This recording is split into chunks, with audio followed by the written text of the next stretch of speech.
Hey guys, Trevor here, and in this video I'm going to show you how to reset the home screen layout on your Android phone.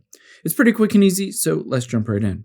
Let's first just swipe up to get to the app drawer, and we need to tap on settings. We need to first make sure that you haven't locked your home screen layout and we can change it.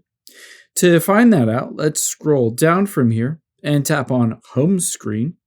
And then after you've done that, scroll down and you can see lock home screen layout. If you have this turned on, you won't be able to change anything. So make sure to turn that off.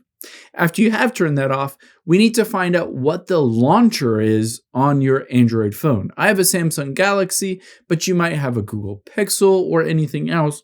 So to be able to find the launcher, which controls the home screen layout, we need to go back to your settings and scroll down until we get to apps and tap on that. Now within here, let's go to choose default apps at the very top. And there you can see home. The home app in my case and the default for Samsung Galaxy or Samsung is One UI Home. So essentially you're going to take note of what app that is and we're going to find that app. So in my case, One UI Home. So I'm going to go back and back again. Still in the apps section, I'm going to just scroll down until I get to One UI Home, that app that controls the home screen. So tap on that. And now it's fairly straightforward to be able to reset that home screen layout. We can just scroll down and you're going to look for storage here. Tap on that. We're first just going to clear the cache and then clear the data.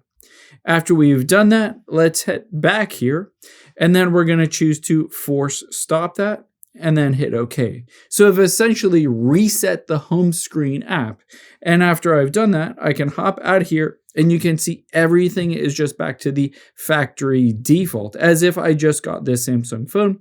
There's the app drawer, and there are all of these screens associated with the home screen back to factory default. I hope this helps. If it did, hit the subscribe button down below and leave a comment if you still have any questions. Thanks, guys.